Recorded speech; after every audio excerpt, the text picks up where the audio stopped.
Hey, what's up, guys? Here on the Fire Sports Pod, where everything we got is hot. I'm your host, Zach Jackson. Here on another episode we have for you guys today on this Friday evening. It is currently episode 7, season 7, episode number 4 on the Fire Sports Pod, where everything we got is hot. Our co-host and our special guest weren't able to make it on today, so we're just rocking it solo.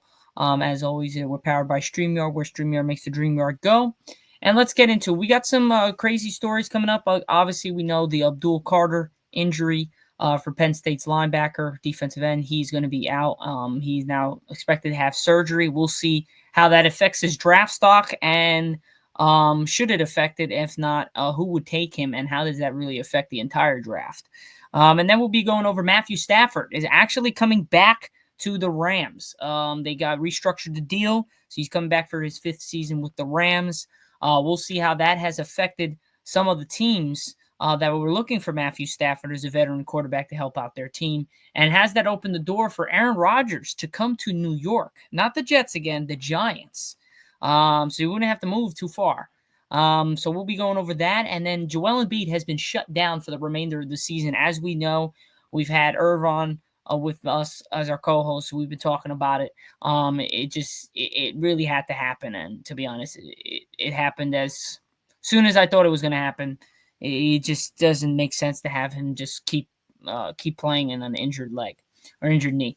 So we're going to be going over that. Those are our 4 segments for today's podcast. So let's get right into it. I'm going to present my screen for those people on the YouTube, and let's get right into it. We are currently on TikTok Live as well, so you guys are new there. Don't forget to drop a follow as well as a like and share. All right, so right now we have the Abdul Carter situation. Man's a beast. Penn State's pass rusher Abdul Carter is viewed as one of the top players in the 2025 NFL Draft, but his medical evaluation could complicate his stock. Tests revealed this week that the NFL Scouting Combine in Indianapolis that Carter has had a stress reaction in his right foot, according to ESPN. While surgery was initially not ruled out, further scans on Carter's foot point to surgery not being able to get around it. Per Adam Schefter, who reports, Carter will work out at his March 28 pro day at Penn State. CBS Sports NFL draft analyst Ryan Wilson has feared from 2 league sources who are not worried at all about Carter's injury. Carter's agent Drew Rousseau agrees. I couldn't be more confident that this will be a non-factor where he's drafted. He will put on a show at his pro day. Sports Talk with Aiden. What's up, my brother? On Thursday, Carter posted a picture on social media of Darth Vader in a Bacta tank, which is medically tank from the Star Wars universe that is designed to accelerate the healing process. So in the grand scheme of things, Abdul Carter should be fine. I don't think this will really affect him. He's a one-of-a-kind talent. Now, again, on the whole point of the fact that we were talking about Abdul Carter, and as he might be the number 1 pick in this year's NFL draft, which I have to do a mock draft very soon, the point of the fact of the matter is that Abdul Carter is a monster. He's a very big time talent. Carter's the number 2 in CBS Sports prospect rankings behind Colorado's Travis Hunter. So this guy is the real deal. He is very similar to Micah Parsons a little bit. I like the way he reps the same number as Micah did in college for Penn State, and I really think he has a chance to really be as good, if not even better than Micah. He has that type of a talent. Now, who goes for the Cleveland Browns? Now, obviously, there's a plan. A lot of Cleveland fans want Abdul Carter to get signed with one of the top draft picks to Cleveland so that they're able to keep Myles Garrett. And to be honest, I think that's the way to go. Obviously, you still have Deshaun Watson as your quarterback. Obviously, you don't know how well he's going to be after his injury again with his Achilles and this, that, and the other thing. But the Browns have a question mark at quarterback. Now, will they go with a quarterback? That's another recipe for success and disaster. Do they decide to go with a Shedeur Sanders, or do they decide to go with a Cam Ward to at least get that rookie in there and then see where we're at down the line?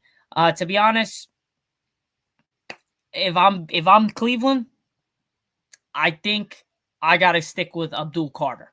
If I'm Cleveland, I'm gonna try to get Abdul Carter, and then try to get Myles Garrett to stay. At least you keep that defense intact. You see how Deshaun Watson comes back from injury, and what's his whereabouts and stuff like that.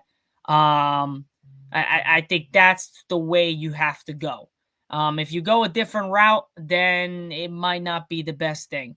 But again, they could change their mind. I really think Abdul Carter should just stay as the guy for the Browns to pick up in the draft this year, especially if they want to keep Myles Garrett. I think Myles Garrett leaves if Abdul Carter is not signed or is not picked in the NFL draft. Just to this fact to say that, like, they don't have anybody on defense really other than Myles Garrett. It's a very similar feat to the Bengals with Hendrickson, and he's the only guy on that defense. It's very similar to Myles Garrett. Obviously, they have other people on the defense and the cornerback, but on that line, it's really only Myles Garrett, and Myles Garrett makes the train keep moving forward.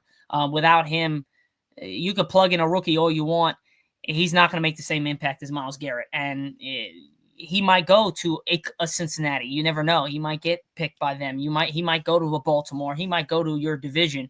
You don't want them. Obviously, the Browns haven't came out and said they're going to trade him, but at the same time, if a player out of nowhere says, "Hey, I want to be traded," then you have to believe like there's a possibility. And Sports Talk with Aiden on the live just said Eagles are on a Garrett better not happen.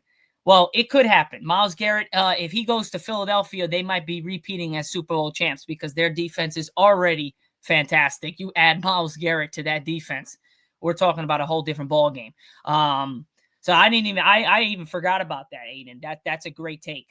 If he goes to the Eagles, Myles Garrett, we're in for a true reckoning when it comes to the NFL, because I think they'll just repeat, and the NFC East is going to be just a shit show because it's just going to be the Eagles by themselves, maybe with the Commanders, but that defense will be absolutely immaculate. They'll just be monstrous.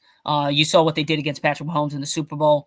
Just imagine you bring in Myles Garrett. But I think Abdul Carter will be fine. His injury doesn't seem so severe. It's just a stress fracture in his foot. I think if he is ready to roll and to do his March 28th pro day at his school, then I think he's ready to roll. I don't think they should drop him. I think he's still the top 5 pick in this year's draft, depending on what teams want to go where. I think Cleveland should get a push for this. I think, but if they go with the rookie quarterback, that is what it is. But I think to help out Myles Garrett, to give your star another help on the defensive end, I think you have to go with Abdul Carter. And then maybe you can get a quarterback in the later future. Or again, you still have veteran quarterbacks are probably not going to get picked up this year. And maybe you bring in a Justin Fields to see where he's at in Cleveland if Deshaun Watson's not ready. There's a lot of options. Maybe bring Aaron Rodgers. There's a lot of options at quarterback that you can get as a veteran. Sam Darnold to bring him in. So again, there's definitely options for Cleveland at quarterback. But if they want to secure for the future, then I bet you go with somebody like a Shador, a Cam Ward. But if you want to keep your head dog in Myles Garrett, then I think you go with Abdul Carter. That's pretty much it for the first segment on the podcast today with Abdul Carter's injury and how it kind of drops his draft stock. I don't think it does at all. That's the last I'm going to say about it. I think he is a one-of-a-kind talent, and I think he's going to be great. So we're going to move on to our second segment, and that's going to be Matthew Stafford. Ladies and gentlemen, Matthew Stafford is now back with the LA Rams. There was reports saying that, he's going to get traded, he's going to get let go, this, that, and the other thing. We said that if that was the case, the Raiders would be in play, the Giants would be in play, the Jets maybe would be in play. There's a lot of teams that would be in play if Matthew Stafford was on the block, and he was for a little bit of a time period, and then he decides to go with to stay back with the Rams. I missed the chat. Somebody said something on the live. Hey, Steven, what's up, dude? How you doing? So Matthew Stafford heading back to the Rams for the 5th season in Los Angeles. Now, they were one play away. one play away from making to the NFC Championship game against the Eagles. I picked the Rams to upset the Eagles. They had their chance. We also don't have to forget Kyron Williams fumbling the ball, I believe, in the beginning of the fourth quarter when they were driving and they were only down by 4 or something. There was no way, and I have to agree with Aiden here, there was no way the Rams would do that and give him up. I just didn't see it. It just didn't make sense. You were one play away. Now, I also don't understand why they're going to give up Cooper Kupp, who was on the trading block as well. I don't get that. I don't know how that makes any sense. As not a non-Rams fan, it doesn't make sense. I could imagine what the Rams fans think of it. It does not make sense. But the grand scheme of things, he's back. He's ready to roll. Specifics on the deal are expected to be finalized over the next few weeks, likely after the start of free agency, which begins March 12th with a new restructured salary available. Rappaport had added. So it's great to have him back. Again, like I said, guys, he's 37 years old, still looking great. Staying with LA is also his blindside protector. Arlick Jackson is re-signing on a 3-year, $57 million contract per Rappaport as well. They have a shot. If they're able to keep their core of, I would say, they're able to keep their core of Cooper Kupp, Puka, and Stafford, they're going to have a chance any season. But if they let Cooper Kupp away, I don't think it's even Matthew Stafford's wife said it himself. Didn't understand why they're letting Cooper or even trying to even trade her husband and Matthew Stafford. I think if you keep those trio in there, they have a legitimate shot to compete in the NFC. If you take one of those guys out, then it's easy for the defense. They just got to double team Puka and then just say, "Yo, let somebody else beat us. We'll live with that. We're just not letting Puka and Nakua beat us." And that's what they're going to do. That's what defenses do. They adapt to what happens with your team. And I think if that's the case, then the LA Rams are screwed. Most definitely, they're screwed. But he's back. He's ready to go. Now, how would this impact other teams? Again, like the Raiders. The Raiders was one of the teams that wanted to try to get for Matthew Stafford. The Giants were one of them. The Jets were looking at certain quarterbacks in the offseason. All the teams that really need an actual quarterback, that is looking for one, they were looking at Matthew Stafford. Why not? This guy is a Super Bowl winning quarterback. This guy is one of the best quarterbacks in the league still. His statistics speak highly of him. And even with his days in Detroit, he was in a shit show situation and still balling his ass off. So I really do believe that this is fantastic to see him back with the Rams after all they went through with the wildfires in LA. It's good to run it back again. I hope they keep Cooper Kupp for their sake. If not, it's going to be hard for them to get back to where they were. But again, guys, they were one play away from really, really changing everything in LA. And if they go to the NFC Championship game against Jaden Daniels and the Commanders, I would have took the Rams to win because of their veteranship, their leadership, and you got Matthew Stafford at the helm. So I would have took them. I think they would have went to the Super Bowl again, and they could have had a shot to beat the Chiefs. It would have been a much better game, I would have said, than the Eagles game. But I think they would have had a shot at beating the Chiefs. Just Matthew Stafford's been there before. He's won it before. And played against one of the top quarterbacks who has beaten Patrick Mahomes a couple times in the playoffs, and that's Joe Burrow. So it would have been pretty cool to see. It would have been a pretty interesting Super Bowl run for the Rams if they would have been able to get past the Eagles. But other than that, I think the Rams were the only team that really gave the Eagles a run for their money. It was in the snow. Rams are not used to that. They're in a dome in LA.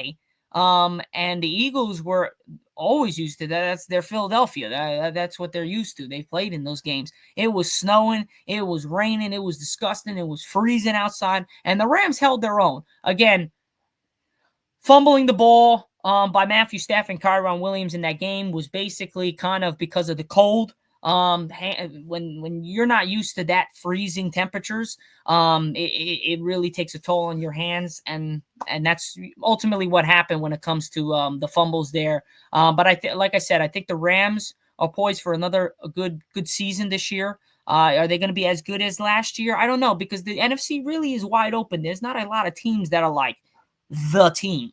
You got Minnesota, but you don't know their quarterback situation now. Either Sam Darnold The way he played the last like 3 games of that season, including the playoffs, was You don't know how JJ McCarthy's going to be coming in as a rookie, and then you got the Lions, of course. But they lost Ben Johnson. They lost Aaron Glenn. So how is their defense going to be better? How are their offensive going to be better? So you never know with that. San Francisco, was blundered with injuries this year. They're a team. But again, you don't know because you don't know how healthy. You don't know what's happening with Deebo Samuel. We covered that about a week ago with the Deebo Samuel thing. You don't know. And that, I think, is the problem. We just don't know how these teams are going to do. If they're going to do well enough to stay in the pack like they've been.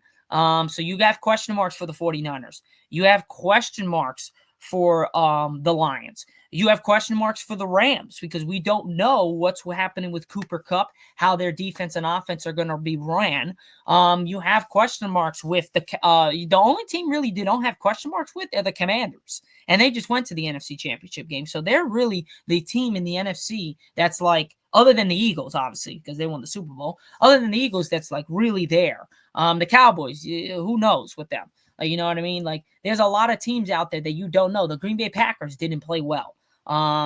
You just don't know. There's a lot. Tampa Bay, they didn't really play well in their playoff game against the Commanders. They kept letting, they had turnovers. They just didn't play well. So there's a lot of teams in the NFC that are good enough to get to the playoffs, but are they going to be able to get there based on what is happening so far in the offseason? And those are the question marks you have to look for. Right now, there are only 2 teams, to me, that have a legitimate shot of repeating what they did last year. That's the Eagles and the Commanders. Because the fact of the matter is there's no actual legitimate cases to say for the Lions because we don't know how well their offense and defense is going to be without Aaron Glenn and Ben Johnson now on the sideline. So I think the AFC is dominating yet again, just like how the Western Conference is dominating the Eastern Conference and was been for years upon years. Now you see the Eastern Conference is very good now. Not as good as the West, obviously, but they're still much better than they were when LeBron was in Cleveland. That East was horrible. So you could kind of say the same thing for the NFC and the AFC. The AFC is dominating the NFC. The NFC is there, but they just have too many question marks, not crazy great quarterbacks in this system here. And Sports Talk with Aiden said it correct. NFC lacks Mahomes, Allen, or Lamar. Hurts is the best QB in the NFC. I would beg to differ. I'd say Matthew Stafford still. I'll take over Hurts just because of the fact that I think he's got a better deep ball. His accuracy is a little bit better, and he throws the ball better. Jaden Daniels is somebody you can't sleep on. Obviously, I would say it's going to be probably my top quarterbacks in the NFC are probably going to be Hurts and Stafford and Daniels. I don't think there's anybody else you can really put in there that's like a top quarterback. You could put Jared Goff in there, but he had a shit show of a show in the playoff game. He threw 4 interceptions. So I don't know if you could put him up there as high as we did during the season. There's a lot of quarterbacks that you could put in that field, but just didn't play well. Jordan Love didn't really play well. Caleb Williams didn't really pan out this year so far. So got to see what Daniel does this year, though. So, yeah, I agree. It was just 1 year, just like Stroud. First year was amazing. Now this year it was okay. But I still think that the Rams have a good shot at repeating what they did last year. They just have to get consistency, and they got to see where their team lies and where they're at. But other than that, that's pretty much it for my second segment. We're going to be moving on to the third segment of today's show.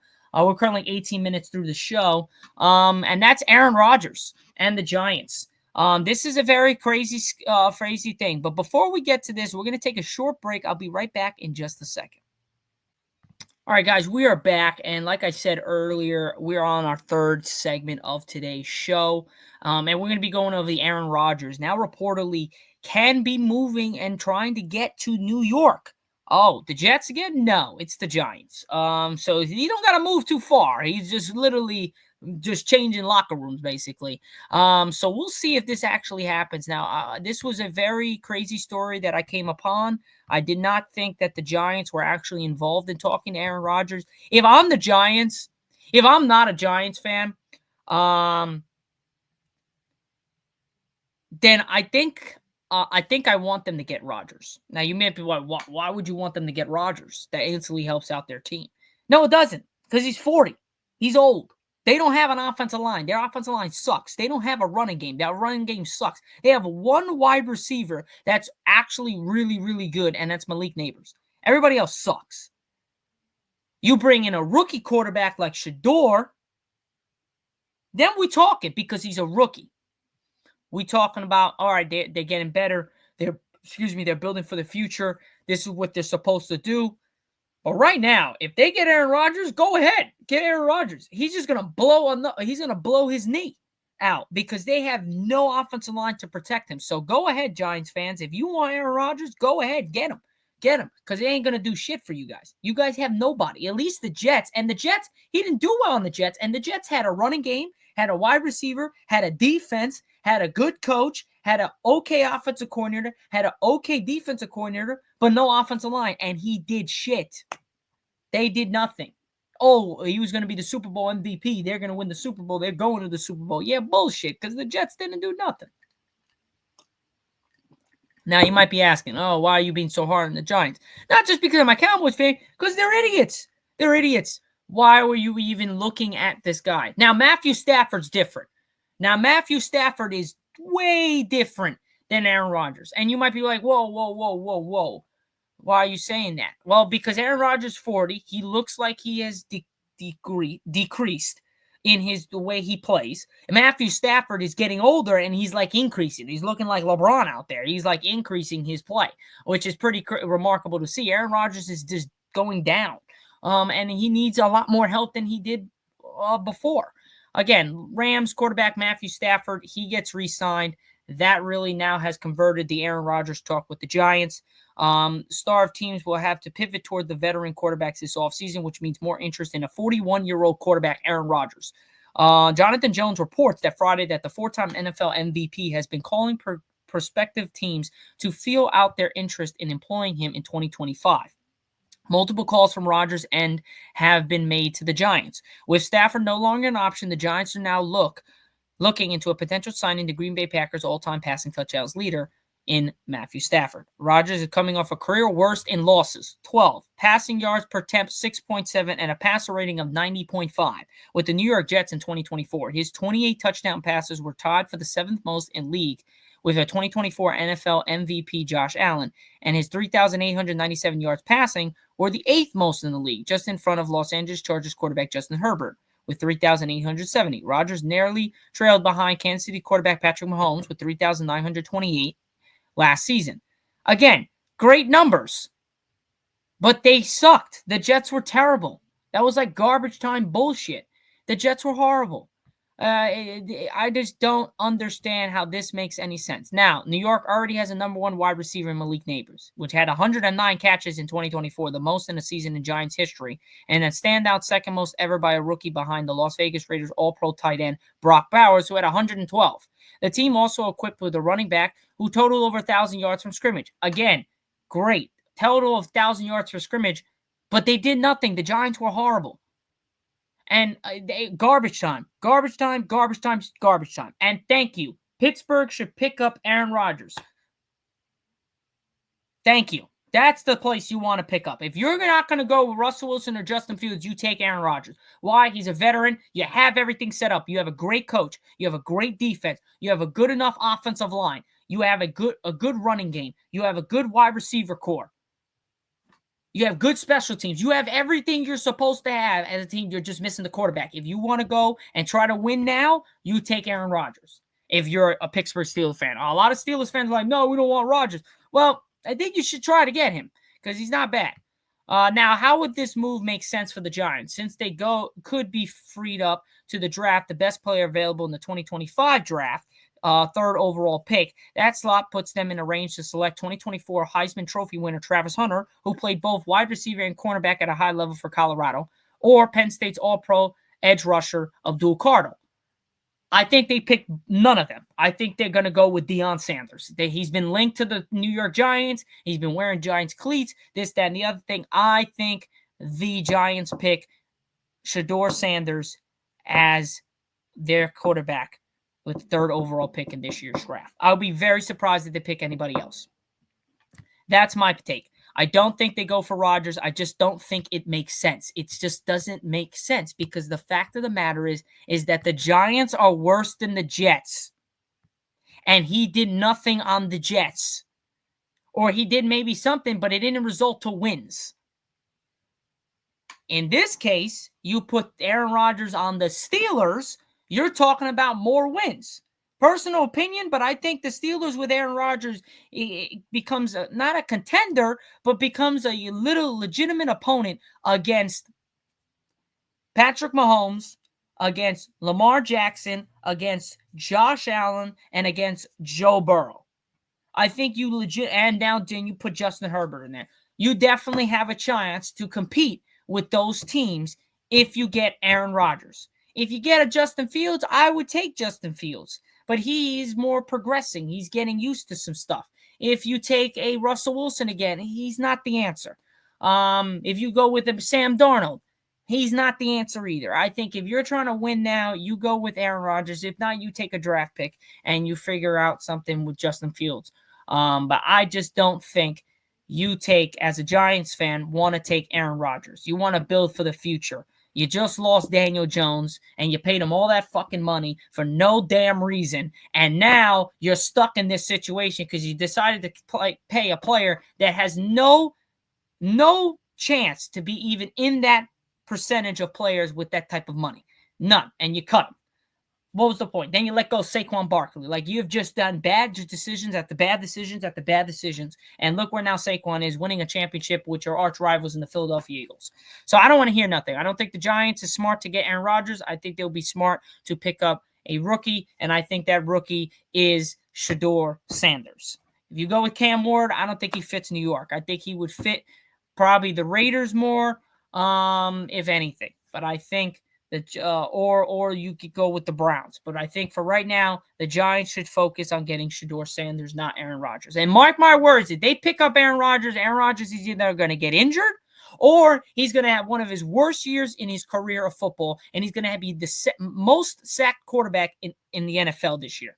If the Giants pick up Aaron Rodgers, that's exactly what's going to happen. Mark my goddamn words. I'm telling you for a fact. That's what's going to happen. Other than that, guys, that's final for our third segment. We're going to be moving to our final segment on today's show, and that is going over the man, the myth, the legend, the dude that is never freaking healthy. Joel Embiid, ladies and gentlemen, the gold medalist, the guy that was in the final against France this year's Olympics just a couple months ago, but about 6-7 months ago, he was in it. And now he is out for the freaking season. He is out for the freaking season. He has shut it down. Stephen A. Smith warned everybody that they should shut down Joel Embiid for the season just because of the fact of the matter is he's not doing nothing. The 76ers are not going nowhere. There's no reason, if you want to try to save anything he's got left, there's no reason to have him playing on a one good knee. And that's what they ultimately decided to say, that he is going to be done for the season, as he's going to have treatment on his knee. Now, 76ers star season is over. The team announced Thursday that Embiid has been ruled out for the remainder of the season because he is medically unable to play. Previously, Embiid and the Sixers have been trying to manage pain and swelling in his left knee, which required surgery in February of 2024. In only 19 appearances, ladies and gentlemen, 19 this season, Embiid is averaging 23.8 points, 8.2 rebounds, and 4.5 assists. Not bad. Last week, after a loss against the Boston Celtics, in which he didn't see the floor in the fourth quarter, Embiid told reporters that he didn't feel like his dominant self and needed to fix the problem to regain his form. This was not the first time he had suggested he would need to undergo another surgery. On Thursday, though, Philadelphia did not announce that Embiid would have surgery again, only that it has worked with specialists to come up with a treatment plan. 76ers and Joel Embiid have been consulting with a top specialist regarding ongoing issues with his left knee. On February 7th, the Sixers president, Daryl Morey, told reporters that after talking to 7, 8, 9, 10 at this point of the top experts in the world, they were optimistic about Embiid's knee issue improving over time. We do think there will be a place in the future where the symptoms and that are reduced to go to zero, Morey said, but we're still in the middle of what we're to manage it, and it's going to be based on symptoms or whether or not he's out there. So again, you got the entire city of Philadelphia on your ass because of the fact of the matter is the player that you just re-signed and extended for over 4 years and is paying over almost $200 million is now out for the remainder of the season and has only played 19 games. That's pretty ridiculous. That is pretty ridiculous to even say that the so-called MVP, former MVP, has not been himself for the last 2 years straight. And it's sad because the guy can play. The guy's a monster. When he's ready to roll and ready to play, the guy is a monster among men. The problem is that he's rarely out there. So I think this was the best. This was the best course of action for the 76ers and Joel Embiid. At the same time, I think this is what they should have done a couple weeks ago, even a couple months ago. I think they should have shut him down immediately after he was saying that he's not looking like himself. So I think Joel Embiid, his career might be in the dumpster fire, man. His career might be over. And it's crazy to say that, but his career actually might be over relatively soon. If he can't come back from this year and come back next year fully healthy and ready to go into his dominant self, we got a problem. Look at that. The 76ers owe in the 2025-2026 season $55 million, 2026-2027 season $59.5 million, 27-28 $64.3, in 28-2029 they owe him $69.1 million. That is ridiculous. All that to have this guy out for the season. Yet another disappointing season for Philadelphia 76ers fans. I'm telling you, man, they missed out. When they had Jimmy Buckets, when they had Ben Simmons, and when they had Joel Embiid, Tobias Harris, they had all those guys. That was their time. When they couldn't win with them and they lost in that conference finals against Kawhi Leonard to go to the NBA finals on that boink shot in Toronto, that was their shot to win the finals. Because I'm telling you, if they would have beat Kawhi and they would have went up against a non-Warriors team, Golden State, they would have beat the brakes off of Golden State. Who's guarding Joel Embiid? Who's guarding Ben Simmons? And who's guarding Jimmy Buckets? You already know Jimmy gives a hard time to the Warriors. Who was guarding Joel Embiid on that team? Nobody. There was nobody able to guard him. Kevon Looney? Hell no. Who's guarding Ben Simmons? Steph Curry? Hell no. Ben Simmons 6'8". Steph Curry 6'2", 6'3". No. Who's guarding Jimmy Buckets? Draymond? Okay. Draymond's guarding Jimmy Buckets. No, sorry. He can guard him, but again, who's guarding Joel Embiid and who's guarding Ben Simmons? You're going to put Klay Thompson. Okay, he's a good defender. He's not going to shut down Jimmy Buckets. He's not going to shut down Ben Simmons, especially driving in the paint. You're just going to have a problem. Even if you shut down Ben Simmons and Jimmy Butler, you can't shut down Joel Embiid. He's a monster. So I think they had their shot. They missed out on their time to win a championship in Philadelphia with that group. And now you're just seeing a domino effect, one after the other, after the other, after the other. And it's sad to see because they had a good enough team to win it that year. Hopefully Joel Embiid, for his sake, can get ready to roll next year and be back to his normal self. But if he's not, he should maybe think about considering retiring. If I'm being honest with y'all. But other than that, guys, that is pretty much it for the show here on the Fire Sports Pod. I hope you guys enjoyed it. I certainly did. It was a great time with you all. This is currently Season 7, Episode number 4 on this Friday evening. We'll see you guys for Season 7, Episode number 5 on Recap Monday coming next week. We will have our co-host Irv back on it again. My Professor John McCarthy will be coming on to talk some MLB news, some this, that, and the other things. So we'll be talking about those things on Monday. Should be coming around 5 o'clock. So if you guys are in the live and you want to check it out, definitely be able to check it out around 5, 6 o'clock on Monday evening. So I'll see you guys then. Other than that, guys, I hope you guys have a great weekend. Enjoy the NBA games that we have this weekend. We got some great ass games coming up tonight, tomorrow, and Sunday. Men's college basketball is almost March Madness is already around the corner. We're almost there. The NBA playoffs is around the corner. We're almost there. MLB is almost starting up. We're almost there. So it's going to be great to see. I got some good sports coming to an end and some sports starting to become close to beginning. So we'll be catching up on those things.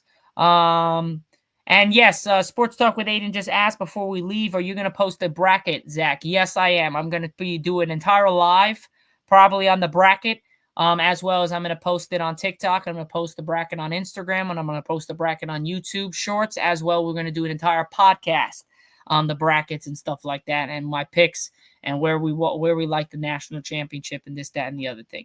So we'll definitely be posting that, so stay tuned to that. Other than that, guys, that's pretty much it for the pod. I hope you guys enjoyed it. Again, we are powered by StreamYard, where StreamYard makes the dream yard go. This is currently Season 7, Episode number 4 on the Fire Sports Pod. I'm your host, Zach Jackson. We'll see you all on Monday. Have a great weekend. Peace.